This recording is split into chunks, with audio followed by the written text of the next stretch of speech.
সমাজে আমরা এটা দেখে অভ্যস্ত যে সচরাচর উত্তর পুরুষ পিতৃ পরিচয়ই বড় হয়, কিন্তু এখন সমাজ বদলেছে।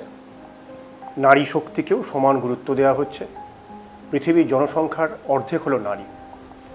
আমি যদি আজকে রাজনীতিতে না আসতাম, কেবল একজন ফুটবলের লোক হতাম, যদি ভোটে না দাঁড়াতাম, তাহলে নিশ্চয়ই এই বিষয় নিয়ে এত আলোচনা হতো না।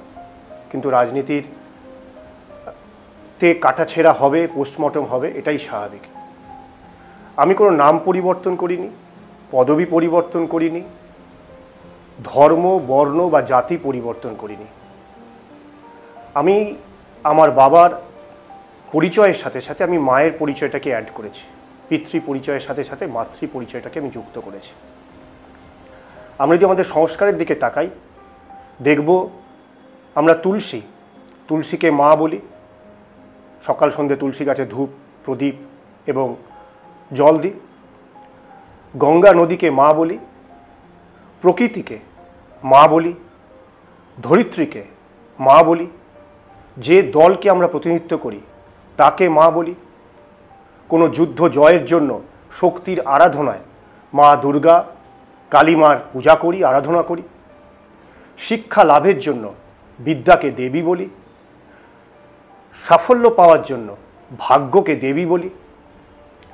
সর্বোপরি যে মা আমাদের জন্ম দেয়, জননী জন্মভূমিশ্চ স্বর্গাদপি গরীয়সী বলি।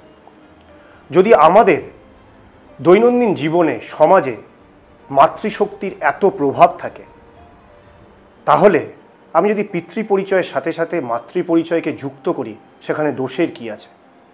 আমার মনে হয় আমার রাজনীতির বাইরেও একটা পরিচয় রয়েছে। আমি যদি এমন কোনো সিদ্ধান্ত নিই, যে সিদ্ধান্তে যদি সমাজে কিছু লোকও উৎসাহী হয়ে, অনুপ্রাণিত হয়ে সেইভাবে সিদ্ধান্ত নেয়, পিতৃ পরিচয়ের সাথে সাথে মাতৃ পরিচয়কে যুক্ত করে, আমার মনে হয় তাতে কারোর কোনো ক্ষতি হবে না। ভাবুন একবার, আমি আজকে এক মানুষ হিসাবে সামান্য পরিচিত, চাহে সেটা ফুটবলের জন্য হোক বা রাজনীতির জন্য হোক, 2, 5টা 10টা লোক আমাকে চেনে। তারা যদি মনে করে হ্যাঁ এটা একটা ভালো সিদ্ধান্ত, এক মহিলা যিনি তার সন্তানকে বড় করার জন্য জন্মের পর থেকে সবথেকে বেশি ত্যাগ এবং পরিশ্রম করেন, যাকে আমরা মা হিসেবে জানি, সেই মা যখন ছেলের সাফল্যে গর্বিত হয়, আর ছেলে যদি মায়ের পরিচয়কে বাবার পরিচয়ের সাথে যুক্ত করে নিয়ে চলে, আমার মনে হয় মাকে সম্মান জানানো। এখানে দোষের কি আছে, অপরাধের কি আছে, সেটা আমি বুঝে উঠতে পারি না। আমার মনে হয় এই প্রশ্ন বা কল্পনা বোঝার ক্ষমতা, বোধোদয়, এটা কেবলমাত্র সেই মানুষের বুদ্ধি এবং বিচারের উপর নির্ভর করবে। সীমিত জ্ঞান থাকলে সীমিত চিন্তাভাবনা থাকবে, সংকীর্ণ মানসিকতা থাকলে সংকীর্ণ চিন্তা হবে, আর যদি ব্যক্তিশীল মানসিকতা হয় তাহলে আমার মনে হয় সেইভাবেই সমাজে চলা উচিত।